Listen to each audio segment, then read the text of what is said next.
No episódio de hoje, trataremos a respeito da economia da região Centro-Oeste, com foco especial para o Pantanal. Na reportagem que verão a seguir, nossa jornalista, Renata Araújo Leal, realizou entrevistas com pessoas relacionadas à região e retratou importantes pontos a respeito dela, que atualmente tem se destacado em seu desenvolvimento econômico.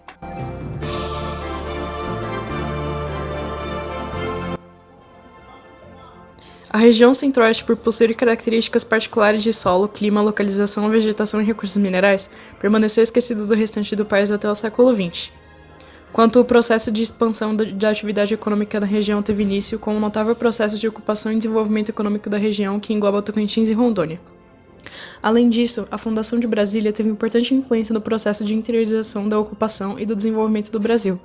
Sua fundação em 1960 fez com que o processo de ocupação do oeste brasileiro ganhasse uma dimensão ainda maior, impulsionando o processo de interiorização da economia brasileira, tem funcionado também como ponto de recepção de imigrantes das distintas regiões litorâneas e de distribuição rumo às terras desocupadas do oeste. Como consequência disso, entre 1960 e 2013, a população da região quase sextuplicou e alcançou 18,2 milhões. A produção de grãos cresceu para 82 milhões de toneladas em 2013, 43,5% do total nacional, e o rebanho bovino para quase 93 milhões de cabeças, no mesmo ano, 44% do total nacional. Entre 1960 e 1980, o rápido crescimento da economia do Centro-Oeste deu-se baseado na atividade agropecuária causado pela ampla incorporação de terras ao processo produtivo. A partir de 1980, o Oeste brasileiro tem ampliado o crescimento de sua economia com forte influência na atividade agropecuária, com o aumento da produtividade de suas culturas agrícolas. A Empresa Brasileira de Pesquisa Agropecuária, Embrapa, fundada em 1973, foi a grande responsável pela evolução no campo, pois promoveu o desenvolvimento de sementes de soja, milho, feijão e algodão, adaptadas ao solo do cerrado, resistentes, de elevada produtividade, proporcionados a um baixo preço. Falando da pecuária, a bovinocultura é a área da pecuária mais representativa do Centro-Oeste. São cerca de 70 milhões de cabeças de gado, respondendo por cerca de 36% da produção nacional. Detendo o maior rebanho do Brasil e geralmente desenvolvida de maneira extensiva. Praticamente todo o rebanho é destinado ao corte e absorvido pelo mercado consumidor paulista e pelos frigoríficos do oeste do estado de São Paulo. Porém, na região sul, a pecuária leiteira é a mais expressiva pelo fato dessas áreas serem mais urbanizadas e dispor de uma rede de transporte, o que facilita a comercialização da produção. A segunda principal criação é a de suíno, dispersas na região localizada no sul de Goiás e no Mato Grosso do Sul. Essa atividade econômica é favorecida pelas condições naturais, como clima, relevo, vegetação e água da região. No Pantanal, a pecuária, desde o século XVIII, é a principal atividade econômica. A criação dos maiores rebanhos de gado concentra-se nas cidades de Corumbá e Cárceres, regiões menos afetadas pelo sistema de inundação, pois essa atividade econômica enfrenta sérios problemas nessa área, onde as cheias frequentes forçam a entrada do gado para as áreas mais altas. Na agricultura, um levantamento do Centro de Estudos Avançados em Economia Aplicada indicou que quase um terço da população ocupada na região Centro-Oeste em 2018 estava empregada em alguma atividade relacionada ao agronegócio. A agricultura comercial é praticada em larga escala, onde se destacam o milho, arroz, feijão, café, algodão, o trigo e a soja, que é um dos principais produtos da região. O agronegócio contribui significativamente para o dinamismo do Centro-Oeste, gerando renda e demanda não só para seus produtos, como também para os bens e serviços ofertados por outros setores da economia. O Centro-Oeste estabiliza sua posição na liderança no agronegócio brasileiro, produzindo alimentos e na criação de gado. A cada ano, o Centro-Oeste consolida sua posição como celeiro no Brasil, abastecendo os mercados domésticos e internacionais. No Centro-Oeste também há em torno de 40% das famílias rurais e cerca de 330 mil assalariados dependentes exclusiva ou majoritariamente da renda proveniente da agricultura, com acesso precário à terra, conhecida como agricultura familiar ou agricultura de subsistência. Bem, eu trabalho ajudando a minha família na agricultura, o que chamam de agricultura familiar. E no meu ponto de vista, a gente tem sido cada vez mais ajudado e apoiado pelas empresas maiores de agricultura. A Embrapa, por exemplo, uma empresa criada pelo governo de tecnologias para agricultura, ela tem ajudado muitas famílias aqui da região com alguns programas de agrosustentabilidade. E eu acho que isso é um grande avanço, em parceria dos grandes agricultores com pequenos agricultores que não fazem muito lucro, como a minha família. Falando sobre extrativismo, o extrativismo na região centro-oeste é dividido entre extrativismo mineral, vegetal e animal. O extrativismo mineral, o centro-oeste possui excelentes reservas de ferro, manganês, níquel, cristal de rocha, ouro e diamante, mesmo que as riquezas minerais da região não sejam muito estudadas e conhecidas.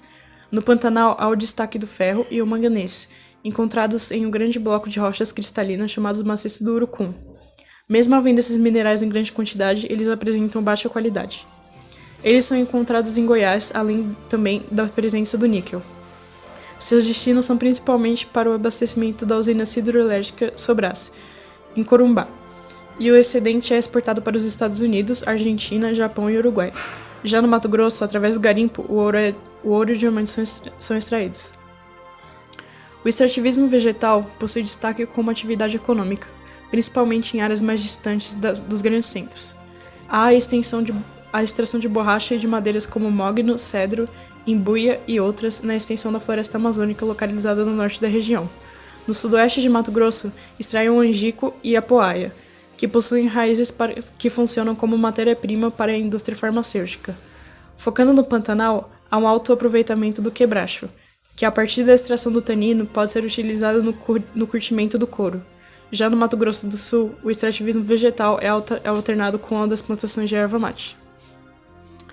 Em relação ao extrativismo animal, caracterizado pela caça, não há expressão comercial regular e oficializada.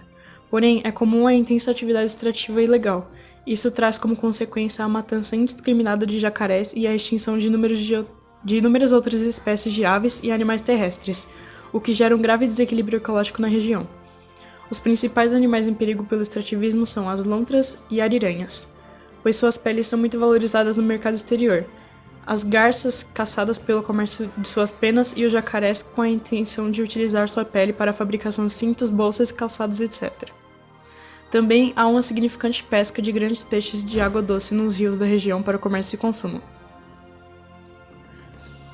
As indústrias não possuem um papel de destaque na região centro-oeste. Aquelas que mais cresceram economicamente são recentemente atraídas pela energia abundante fornecida pelas usinas do complexo do Urupungá, no Rio Paraná, de São Simão e Itumbiara, no Rio Parnaíba, e de Cachoeiras Dourada, em Goiás, e outras menores. Entretanto, há algumas de maior rendimento e são elas as de produção alimentícia, de minerais não metálicos e a de madeira. A área mais industrializada do Centro-Oeste estende-se de Goiânia a Brasília, englobando o município de Anápolis.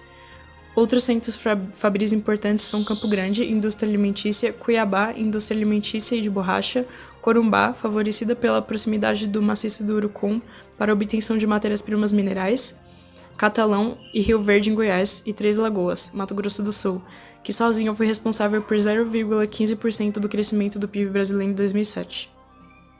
Goiás é o estado mais industrializado da região e o distrito agroindustrial de Anápolis recebeu na última década diversas indústrias, principalmente de medicamentos e também a montadora de automóveis sul-coreana Hyundai.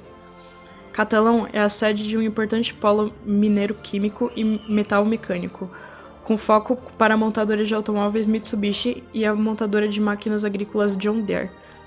Em Rio Verde, em Tubiara, Jataí, Mineiros e Mozarlândia, há importantes indústrias alimentícias, enquanto Uraçu, Minaçu e Niquelândia têm indústrias de extração e processamento de minérios.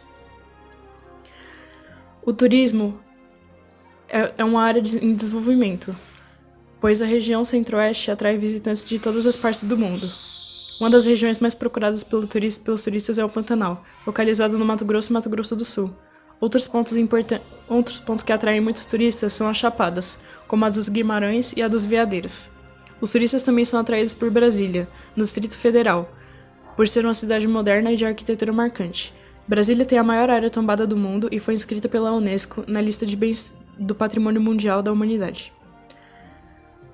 Por abrigar Brasília, a capital do país, o Distrito Federal é muito conhecido. A cidade está entre os 10 melhores destinos turísticos de arquitetura do mundo, pela sua modernidade e por ser o centro político e um dos principais polos econômicos do país.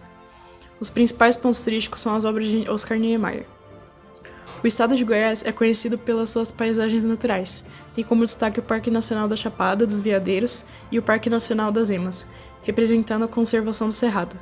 Existe também a prática de mergulho, que é realizada no Lago de Serra da Mesa. As águas termais são encontradas principalmente em Caldas Novas e Rio Quente. Sobre o aspecto cultural, o patrimônio histórico pode ser encontrado em Pirinópolis, Goiás, Niquelândia e Corumbá, Goiás. O bioma Pantanal está presente em 3 países, Bolívia, Paraguai e Brasil. 65% do seu bioma está presente no estado Mato Grosso do Sul, que anualmente recebe 800 mil turistas por ano e a grande maioria são estrangeiros. Trabalho e desemprego. No primeiro trimestre de 2019, o número de desempregados na região centro-oeste cresceu 29,1% em relação ao quarto de 2018, o que correspondeu a 210 mil novos desempregados somente nesse ano. No país como um todo, esse crescimento ficou em 10,2%, o que equivale a 1,2 milhões de novos desempregados nos 3 primeiros meses de 2019. O crescimento do desemprego no primeiro trimestre de cada ano é recorrente, uma vez que se esgotam as tradicionais vagas temporárias de fim de ano. Mas o desempenho do mercado de trabalho na região centro-oeste ainda assim permanece negativamente surpreendente, uma vez que esses números em 2017 e 2018 foram de 10,7% e 12,6% respectivamente. Na região, o estado que apresentou o menor crescimento de desempregados foi o Distrito Federal, com 17,7%. No entanto, os demais apresentaram altas taxas: Mato Grosso do Sul 35%, Mato Grosso 34,1% e Goiás 32,3%. O único outro estado que apresentou taxas de similar proporção foi o Acre, 33,3%. Os setores industrial e de construção civil foram responsáveis por 63,6% da redução do número de ocupados da região em 2019, ao passo que a administração pública correspondeu a 25,5% e a agricultura 13,6%. Para o Brasil, os dois primeiros setores correspondem a 45,6%, 32% das vagas de emprego perdidas, respectivamente. Já o setor agrícola empregou 33 mil novos trabalhadores no período.